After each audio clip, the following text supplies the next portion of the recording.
Hi everyone, and welcome to the special edition of ET News. I'm Shamir Ellis. Our Edison family received some pretty incredible news recently. Our principal, Mrs. Felton, was offered and accepted a permanent position as our leader of our school. In an effort to help all of us know her better, DJ Jackson sat down with Mrs. Felton and talked about her path to get to Edison and what she hopes the school will become in the future. Hello everyone, and welcome to ET News. I'm DeJon Jackson. I go by DJ. Today in studio we have our wonderful principal, Ms. Felton. We're going to be asking her some questions and seeing her input and her journey of being principal. Hello, Ms. Felton, how are you doing today? I'm doing great, DJ. I'm really happy to be here. Of course, we love to have you here. So the first question I want to ask, what is it you do as principal of Edison Tech? So my role as principal is to lead, and I like to call myself a servant leader. I consider myself a servant leader, and the reason that I say that is because it is my job to make sure that students are successful, students and staff, and to make sure that students and staff have access and equity.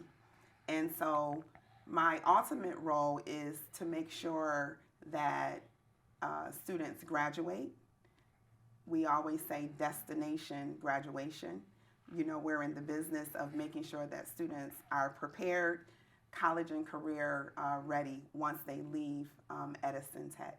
So in a nutshell, it's to lead staff and students, to engage with stakeholders, to make sure that our students have every opportunity to be successful while they're here and when they leave Edison Tech. All right. What was the journey like, becoming a principal? So, oh my goodness, the journey. It started a long time ago. A little brown girl was born in Buffalo, New York. I did attend urban schools myself. I'm a graduate of the Buffalo City School District. And so I know what it's like to be a student within an urban school and to grow up within an urban neighborhood. As a young person, I was raised by my grandmother, who had a fourth grade education. Although she only had a fourth grade education, she encouraged me and motivated me to do well in school, to be a good student and to be a good citizen. And early on, as a child, I remember just developing like a love for learning and for helping people. And so I would sit with my grandmother and help her read whatever I learned in school. I would, show her what I learned, and I would help her read. As I got older, I would help her with her bills and different things that she needed help with. So I always say I developed like the spirit of an educator very early on, being a person that was willing to help others. That's great. I graduated from Duval College. Where's that? My undergraduate degree in Buffalo, New York. Okay. So I did that in Buffalo, and then I went on to get my master's from Nazareth, which is here. Yeah. And then I got my educational leadership degree from Bank Street College, which is in New York City. So okay, so local. So local. Pretty much. Yeah. All within New York State. Yeah. I do want to say too that I've had a lot of support from my family and from my colleagues along the way. Mm-hmm. I started out as an educator, and I've been an educator and with the Rochester City School District for 22 years. And so I started out as an educator, and then I moved into the role of P-Tech director. Yeah.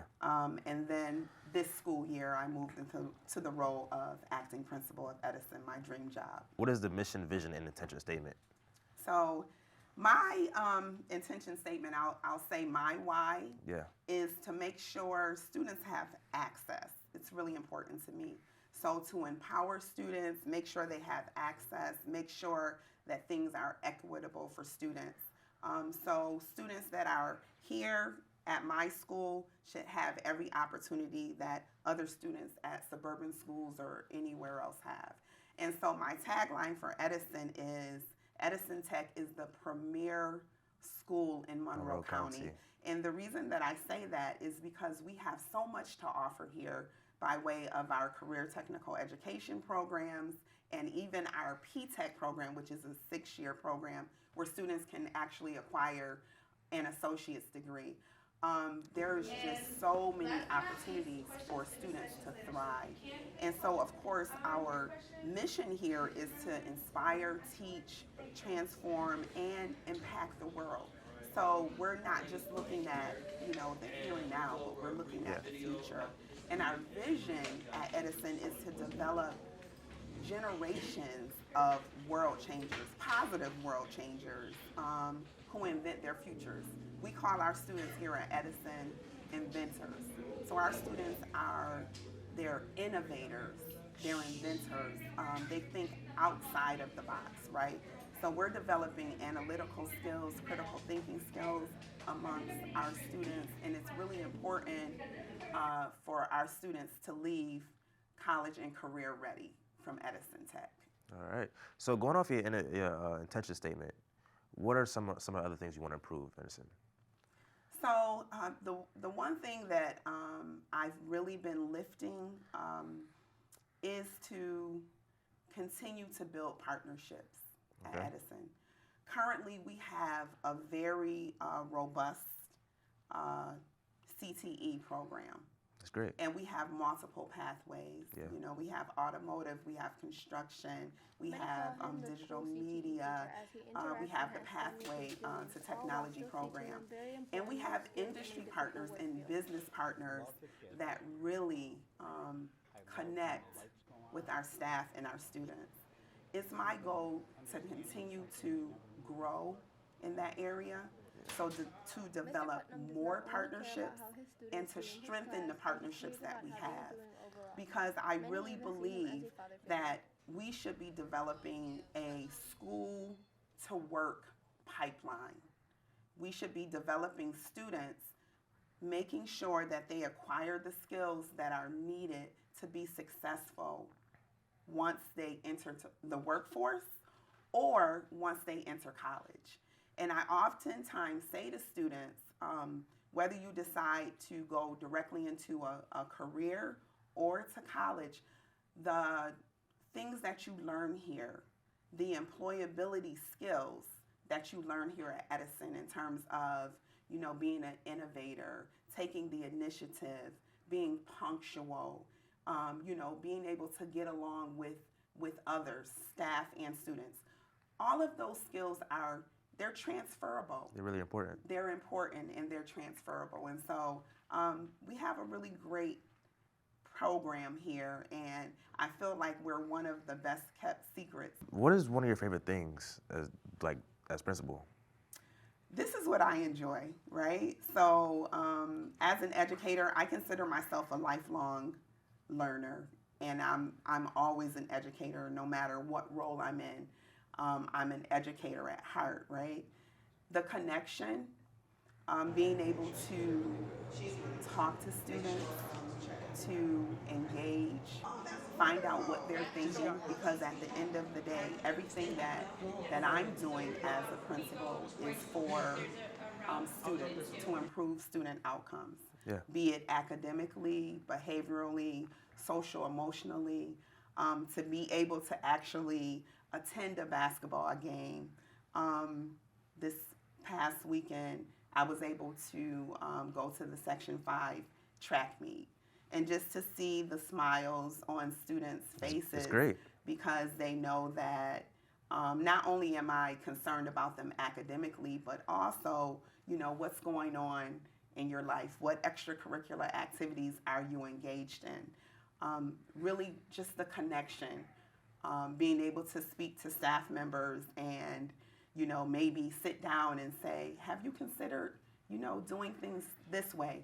Giving that actionable feedback that they're receptive to, that actually encourages and motivates them. Yeah. Advice for young students that maybe want to follow in your footsteps, maybe a principal or maybe own a beauty business, or just some good advice in general? So the thing that I would definitely tell a student who's interested in education or entrepreneurship because I did own a salon for years, and I had a robust beauty business. Anything that it is that you're interested in doing, the most important thing is to make sure that you have focus, that you're focused on your goals, because there are always, distractions. Yeah. So you want to make sure that you have a laser-like focus on your goal. I also tell students that iron sharpens iron. And we often say, you are what you eat, right? You want to make sure that you surround yourself with like-minded people. So what does that mean? It doesn't mean that you have to cut all of your friends off, right? Right. But what that means is you want to surround yourself with students that are motivated to get to class on time, be respectful, all of those things that we look for in terms of citizenship in our students. Surround yourself with those kinds of people. The other thing that I would say is you need to be resilient, because in life, whether we're talking about in school or outside of school, you're always going to have obstacles that are in your way that you will have to overcome.